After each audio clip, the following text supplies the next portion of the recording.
Hello again, everyone. Welcome to the Magic the Gathering unofficial audiobooks podcast. I am Phil Dawson, and I first want to say thank you to our patrons. We have done it. We hit our goal, at least the fundraising portion. For those who don't know, I was trying to raise or use the funds from the Patreon to bring my wife's best friend here to Japan, but because of travel restrictions, we have to switch gears a little bit, but we'll be giving the funds to my wife for her birthday, make it really extra special. So thank you so very much. It really means a lot to me. And for those of you thinking about joining the Patreon, listen, you'll never need to join to listen, but it helps support this project more than you know. So even if you can join for as little as $3, every little bit helps. And it really helped these last few months to set up something very special for my wife, who again allows this time during the week for me to do this for us, for you. So your support means a lot, no matter how much you can join for it. Like they say, it's like a cup of coffee or less for these great pieces of entertainment.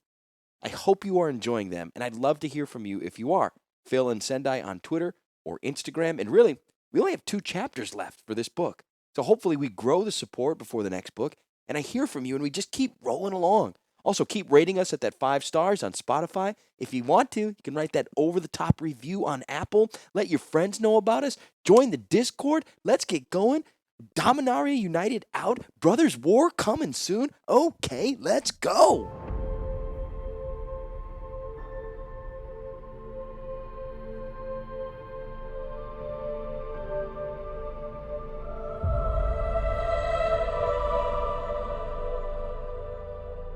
Chapter 20.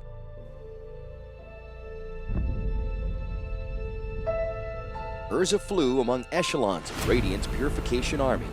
He wore a battlesuit, much like the one he had devised for his assault on Phyrexia. The mechanized assault armor bore special protections against fire. He remembered well the conflagration of glistening oil and the gore and airborne poison. It was also proof against ballistate bolts. He bore great black battle lance tipped with numerous blades, including a narrow axe and curved spearheads. From earlobes to toes, he was covered in black metal, scale mail, and power conduits. He realized with a certain irony that should he slay Phyrexian sleepers this day, he would seem more the monster and they more the humans. Ahead of Urza, to his left, flew the commander of this echelon, an archangel as faceless and sexless as the others, its name unknown to Urza, but its command unquestioned. It bore a magna sword that could cleave the head from a bull with one swipe. Behind the archangel in a great cone flew a contingent of 50 warrior angels, some armed with whips and nets, others with enchanted torches that flared blue-white and were said to turn the skin of Phyrexian newts yellow. The remainder carried swords for summary executions and head bags that would allow the dead to be counted and the skulls to be immolated, preventing grave magic from reviving them. At the rear of the party sailed an airship loaded gunwale to gunwale with white-suited holy warriors. These humans stood statue still as the ship surged along. Their eyes stared golden and dead from their heads. Righteousness had been part of these warriors' demeanors when they first arrived in Sarah's realm, and ruthlessness had been learned along the way. The flight of angels and avengers sighted their target ahead, a tumbled cluster of pulverized earth. What once had been an archipelago of aerial islands had been shattered into fragments of rock and grass. The remaining planetoids turned listlessly in midair. Some of them spewed uneven spirals of soot from the hovels dug in their side. The jungles contain the single largest infestation of Phyrexians in the realm. Radiant had explained some days ago over a course of tea. The porcelain settings rattled with each stomp of boots drilling in the palace below. They masquerade as angel folk and human outcasts, and to be sure, there are settlements of each among them. But there are wolves hiding among the dogs.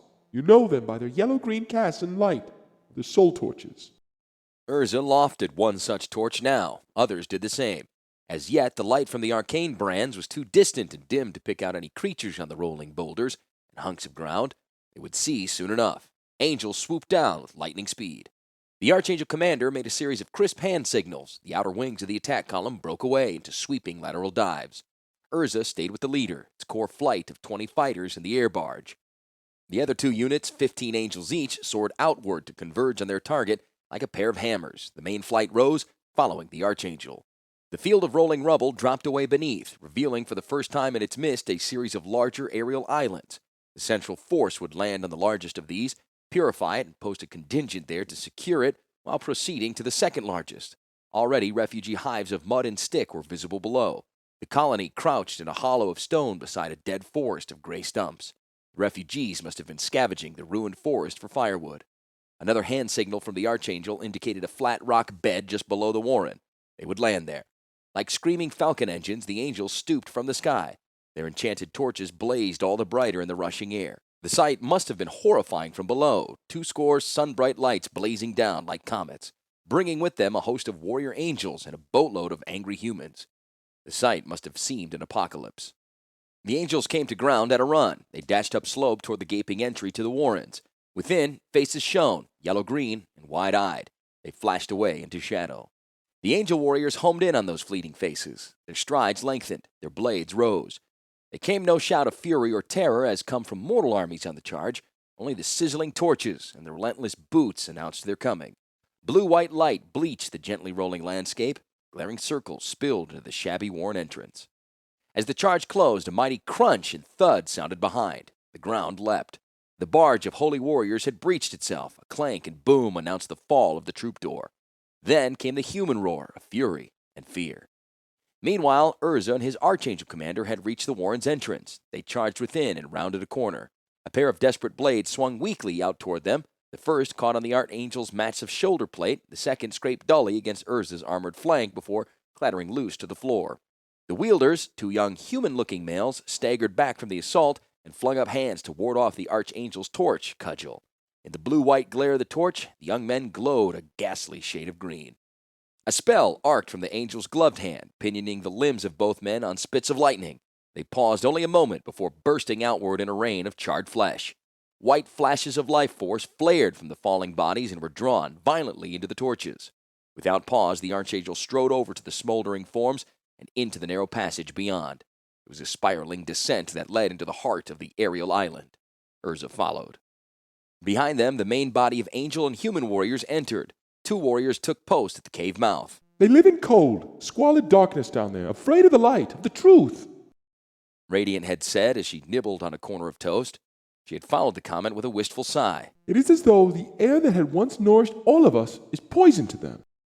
The Archangel led Urza and the rest of the cleansing contingent down the spiraling passage. It led out into a large central chamber. It was deserted. 5 small fires leaked smoke into holes in the ceiling. A few middens of bone and trash lay near disheveled sleeping mats. From this central chamber, many dark side passages opened. The Archangel drifted regally into the middle of the cavern. He signaled the troops after him to scour the passageways. 2 by 2, the warriors pressed into the darkness. Torches flared. Voices cried out in terror. Lightnings crackled. Teams emerged. Efficient, rapid, and ruthless. Except that something was very wrong. As they had descended into the cavern, the Phyrexian stench of the air had lessened until it was gone. Urza swept quickly ahead of the brute squads into a dark passage. His gemstone eyes dismantled the darkness, and he saw a very human family huddled in that tiny alcove, mother and father and child. Phyrexians did not make sleepers to resemble children. These folks clung to each other, cowering against unyielding stone. They stared through the blackness at the hulking figure of Urza. They muttered prayers to their angels. Then the killers arrived. They swept past Urza. Their torches sent mirror shards of blue and white scattering across the wall. Urza saw his own shadow cast, huge and malevolent, over the family. Then torchlight broke out over them, and their skin glared yellow-green. An axe rent the father's head, and a spear impaled mother and child both. Red blood came from them all in the moment before the incinerating blast. White fire gave way to black smoke and red welts in the eyes. In the midst of it, spinning ghosts poured from the cloven forms and were sucked away into the beaming torches. An angel cast another sorcery. Glowing motes of sand followed the inner contours of the wall, seeking secret doors. When none were found, the killing team gave the all-clear whistle, shouldered their weapons, and marched out past the holy warriors posted at the entrance. Urza followed them out. He soared to the Archangel, who hovered in the cavern midst. Arriving beside the commander, Urza spoke rapidly. "Those torches don't work. They show human skin to be yellow-green also." The Archangel's response was unimpassioned. "We have no better way to proceed." "You are killing your own folk. You are killing humans and angels, not Phyrexians," Urza insisted. "This is a private war," the Archangel replied flatly. "I can smell their blood." "We cannot send you like a scent hound into every burrow." "You cannot keep killing innocent people." "You have done so." "I have done so to battle Phyrexia." "Phyrexia is here. You said it yourself." "The reek isn't here. It is in the palace." And then he knew he had said too much. Even as the lightning bolt jagged out from the Archangel's fingers, Urza stepped into the space between worlds and walked the Hall of Chaos. Urza emerged in the height of the aviary. He was alone for the moment. Radiant's throne stood empty. The nearest angels or guards lingered on platforms hundreds of feet below. He was alone, save for hundreds of spell triggers silently tripping, one after another. He felt their sorcerous hooks drawing over him and retracting into the walls. He waited for Radiant, for her personal guard, or whomever would answer the alarms. In the all-seeing panes of the glass around, Urza glimpsed images of slaughter and death. The cleansing squads had not ceased their labors. A globe of light leapt into being around him, its surface roiled with fire. A score of angels rose in a fierce circle from the floor and, in moments, hemmed him in with spears. She arrived. Whatever other enchantments lay upon the space, Radiant apparently maintained a summoning alarm. She appeared, seated in her punitive throne, wings and hair drooping over her sides. As her robes of state spread across the high throne, a darker being took form just behind Urza. Minister of War Gorig drew his tall, lean figure together from empty air and strode to the edge of the platform. His lemon wedge eyes glared balefully at the planeswalker. To what do we owe this intrusion? Lady Radiant asked from her lofted throne. Forgive my effrontery, Urza said, sketching an elaborate bow. But the situation is urgent. You were to accompany our cleansing army at the Jumbles, she said. You were fully provisioned and briefed. The battle is even now in progress. Why are you here? Your cleansing army is killing humans and angels as well as Phyrexians, Urza said urgently, flung a hand toward the images in the windows. Look! See for yourself! Radiant involuntarily peered toward the scenes and then reeled, her eyes swimming with violent images. Gorig blinked in irritation. There will always be civilian casualties in such operations. There are weeds among the grain. To root out the weeds, a few heads of grain will be lost. But to leave the weeds, they'll all be lost. I sensed no Phyrexians in the main cavern we entered, and yet every living creature within was being slaughtered. They were humans, they were angels, they were not Phyrexians, and yet they died all the same. Gorg's response sounded like a growl in his throat. They were dissidents. They were traitors to the state. They were in league with Phyrexia, were in all respects, but physiology Phyrexian. You don't know their crimes against the state, and so can't judge their fates. This war is a private matter. If you wish to be rid of these refugees... These dissidents, corrected Radiant serenely. These dissidents, I will prepare a place for them on Dominaria. Radiant's fair features were tainted with distaste. You would bear them to your world even knowing Phyrexian sleepers hid among them? Yes, Urza said without pause. The response seemed to surprise even him. I would do my best to root out whatever Phyrexians lurked in their midst, but better than the multitude of mortals survive to shield a handful of monsters than that they die to eliminate them. Radiant glanced a question at her war minister. Anger jagged across Gord's features. How can you possibly make this offer? If even one of the beasts survives, your whole world will be destroyed. I know that very well, Urza replied sternly. And yet I make the offer. Lady Radiant, do you give me leave to rid you of your refugee problem? The woman's face had regained its placid composure. I suppose it would save us casualties and weaponry merely to ship out the dissenters. No, interrupted Gorig. No one leaves. The doors of the realm are closed and will stay closed. No one leaves. A protest formed itself on Urza's lip, but never emerged. In a sudden flash, Urza understood. No one leaves except me. Even as he stepped across the dimensional threshold into that shifting space between worlds, the roar of Gorig followed him out. Return and you'll be slain! You're an enemy of the state, Planeswalker! You are Phyrexian!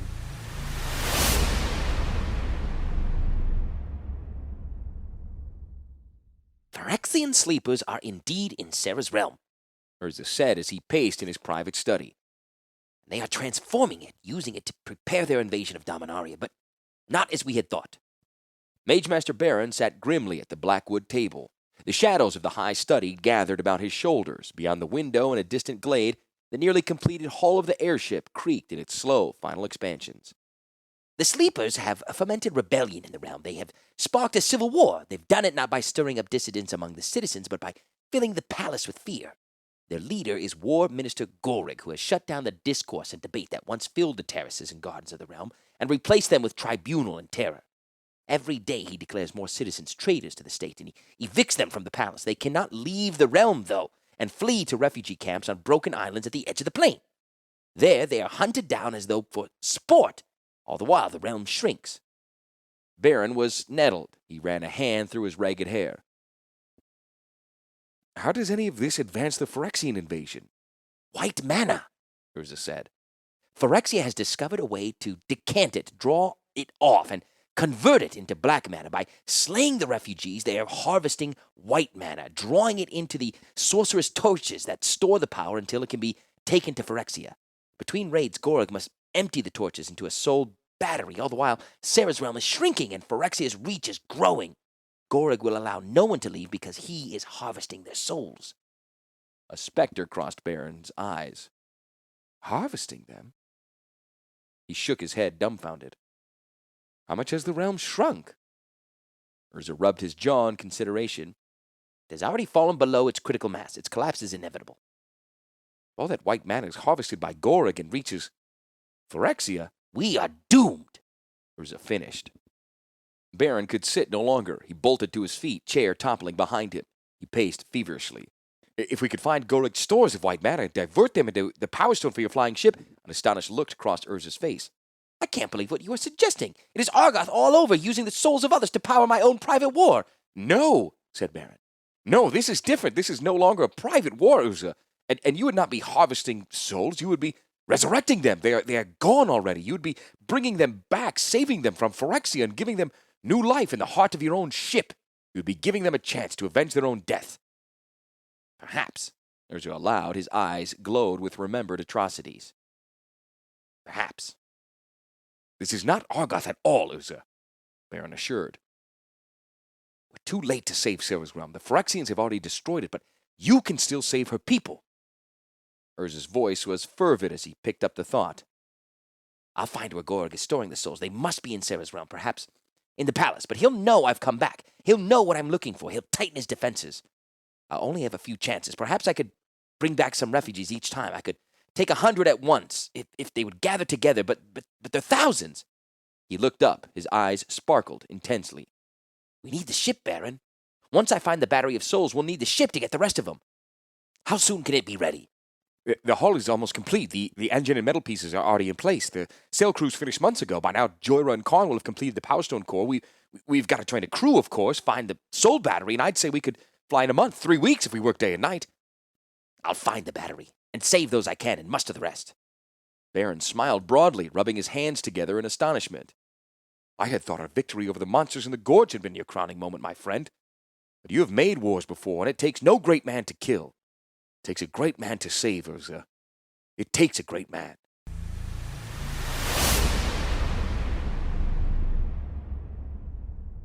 The cranes were in place around the upended ship, block and tackle threaded through the great straddling braces of metal. Turd kicked the base of one of the stanchions, scratched his head in vexation, and shouted instructions to his gray-skinned comrades. They scurried up about him and stared in puzzlement at the bottom of the metal beam. It sat almost but not quite atop the stone it was supposed to rest on. As his co-workers looked downward at the spot, Turd took the occasion to fling his arm out, winging them all in the back of the head. More shouts followed, and the workers turned to the set of ropes stabilizing the great piece of machinery. Meanwhile, Diago Dirv and Baron consulted diagrams spread across the field table. They discussed torque and stress loads. Diago assured the Master Mage that the metal cross members could support 2 flying ships. If any aspect of the arrangement were insufficient, he insisted, it was the network of ropes. With a quirked lip, Baron likewise assured the Viashino engineer that Talarian hemp was extraordinarily strong in all of its applications. Nearby stood another table. It was stout and stone. 4 runners surrounded it. A watchful scorpion was stationed beneath it, and falcons circled high above it. Atop the table lay a black cloth, beneath which huddled a mass the general size and shape of a man. To one side of the table stood Karn. Though he was utterly still, the focus of his eyes shifted nervously across the crowd of students, lizardmen, and goblins clustered beyond the ropes. Joyra sensed the tension in her friend. Relax, Karn. There are no Phyrexian among us today. The stone is priceless, Karn said. It wouldn't take a Phyrexian to try to steal it. It would take a mammoth, Joyra pointed out. I'll just feel better when the stone is in the engine. Joyra shook her head wonderingly and teased. You're constantly complaining about having a purpose in the grand scheme of things, and once you have a purpose, all you can do is worry. Perhaps my effective matrix is flawed, Karn said in impressive deadpan. A shout came down the line of goblin laborers. Ropes that had been slack went suddenly taut. The great hull of the ship creaked as lines tugged it in cross directions. Long and slender, the ship quivered within its dry dock framework. Its bowsprit wavered 300 feet up in the blue sky. With a tremendous groan, the prow tilted down toward the horizon. More shouts came from the goblins, and lines shuddered with the strain. The curved metal stanchions overhead bowed just slightly beneath the tipping burden. Mage Master Baron sent streamers of blue magic out to wrap themselves around points of stress. Scintillating power sank into the metal, or hemp, adding magical strength. The tapered stern of the airship, once lying against the ground, tilted upward, showing a row of windows and an insignia shaped like a giant seed. "The weather seed," Joyra said, pointing to the spot. Yes. Karn agreed. Altani says the ship is complete, but unfinished, Joyra said. It's still alive, still growing. It's as much a creature as it is a machine. Karn was silent. Joyra pressed. You're no longer alone, Karn. Urza's designed and built his second living machine. No, Jorah, you are wrong.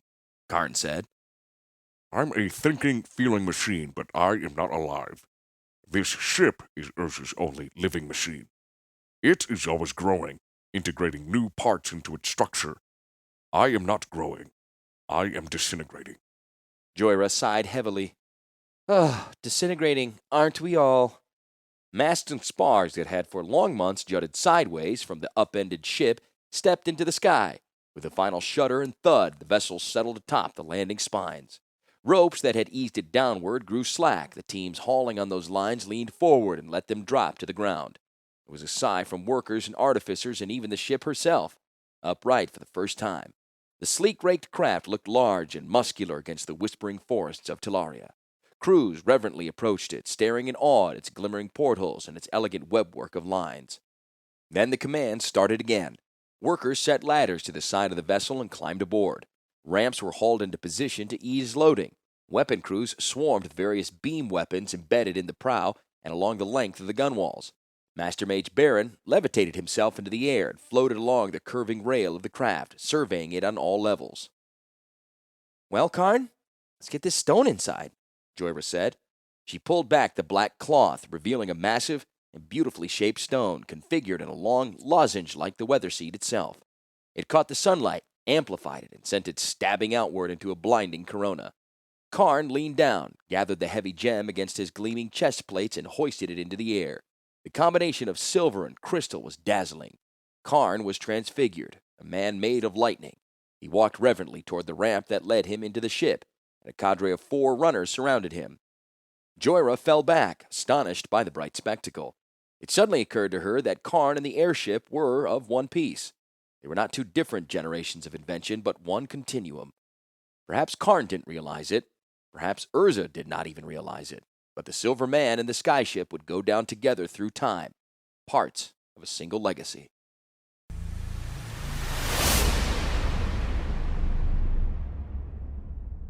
Urza crouched in a dark chamber in Sarah's palace. Gorik's forces had located him and were closing in. Their bootsteps rang in the hallway. He still had not found the soul battery. He had not even discovered where Gorik kept charged soul torches.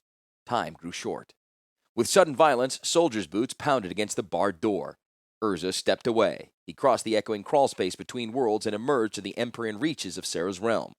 Here, the palace was only a distant black speck drifting on the horizon. Ahead of him, the jumbles formed a chaotic sea of tumbling stones. A golden regatta of trooplanders and angel wings glinted above one of the larger masses. They descended toward a refugee hive. Their white-blue soul torches trailed smoking crazings in the air. There, just beneath a green ridge where grasses clung to a ruined temple, was the entrance. With a mere thought, Urza disappeared from the spot where he hovered. He stepped in a flashing moment into the mouth of the hive. A handful of young guards started at his appearance and pivoted to hurl their crude spears. One man fell in a tangle of grimy clothes. 4 others managed to send their spears Urza's way. The planeswalker swept his hand in an arc before him, and the spears cracked from a sudden invisible barrier. They rattled to the cave floor. Save them for the cleansing army, Urza advised. Like it or not, I am your ally against them. I'm going within to take with me any who wish to escape to a new place. He retreated quickly down the passage while the sentinels stared, stunned, after him. One of them, a young angel warrior, rose on her wings and followed. Urza sped away from her. She shouted in his wake. "Who are you?" I am Urza, the planeswalker. The broadening cave walls picked up the announcement, bearing it inward to the people clustered about the fires there. Without pause, Urza continued his oration. The armies of Radiant are coming. They will kill anyone they can find in this place, and any who wish to escape, gather here beside me. His summons was met with only dull stares. There is no time. If you would live, gather here. Though most of the folk beside the fires, grimy men and women and dispirited angels, stayed where they were, a few young folk rose tentatively and made their way towards Urza. Behind him, several metallic thuds sounded. Then came the distant roar of warriors charging. More of the cavern's inhabitants gathered to the stranger's side, a group of nearly 20. Flashes and shrieks surrounded from the mouth of the cave. Now, no one remained by the fires, either fleeing to Urza or fleeing away to the dens carved in the rock off by the main hall. Those who will not come, Urza shouted as he focused his mind on the coming planeswalk. If you survive, get yourself to the colony farthest from the palace, the Arizon colony on the aerial island called Jobak. I will return there in 2 weeks' time to save you and anyone else you can bring with you. Gesturing the fearful, starving mob into a tight cluster, Urza extended his consciousness to surround them. Just as the air began to flare and spark with lightning, Urza folded them into 2 dimensions and walked with them from the world. Radiant sat on her throne at the height of the aviary. In the last few weeks, it had become a much more soothing place. When Urza had joined the rebel cause, Gorg at last convinced Radiant to fortify the aviary. She let him surround the glass tower in a web of steel grills. That measure did not satisfy Gorg, though. He pointed out that any flying creature with a crossbow could slay her and her throne by sending a bolt through the glass. Radiant relented. She allowed Gorg to fasten thick plates of steel atop the grillwork. Of course, the aviary grew dark. The plants died, the birds fell into unnatural slumber from which they never awakened. The place became cold and dank, but at least it was safe, except for those cursed windows and their violent images. Last of all, Gorg had convinced Radiant to let him dispel the far-seeing enchantments and convert all the panes in the aviary to mirrors. Now Radiant sat in a dark and safe aviary. The only light came from her glowing presence. The mirrors all around her shimmered with her image. For the first time in centuries, she felt at home on the throne of Serra. Here she sat, searching the eyes of a multitude, the eyes of Radiant. Lady Radiant, came a voice from below. It was Gorg. He had emerged on his audience platform. The whine of servos told that he yet wore his battle armor. There was another sound, too, the untidy whisper of a large and heavy bag being drawn along marble. I've something to show you, something that will please you very much. Not now, Gorg, the angel said distractedly. I am seeing the future. I'm gazing into my own eyes. His voice was impatient, but as sly as a serpent. Look down for a moment, and you will see the future. No, the future is here. It is in my eyes. That's where Urza Planeswalker will find his fate. He will look into my eyes. This war will come down to us. I will fight him myself. He will look into my eyes and see the beauty there. And remember what this place was when Serra sat this throne. What this place was before he brought death here. We had a successful harvest today. I will look into his eyes and understand at last what madness makes a man bring devils to heaven and return to aid them. Gorg's voice was suddenly hesitant. I would advise you not to look directly into the eyes of Urza Planeswalker, my lady. They are unnatural things, like the eyes of a bug. They will only hypnotize you. No, Gorg, Radiant said with a bitter smile. I will look into his eyes and he into mine, and we'll know which of us is right and which of us is mad. Please, dear lady, begged Gorg. Forget about Urza for a moment. Look down and see what I have brought you. His entry was followed by a clattering sound, as though the bag he dragged disgorged hundreds of large wooden balls. Her curiosity piqued, Radiant at last glanced down, her eyes lit with delight. Oh, heads! There must be 200 heads! Oh, how beautiful, Gorg! How beautiful!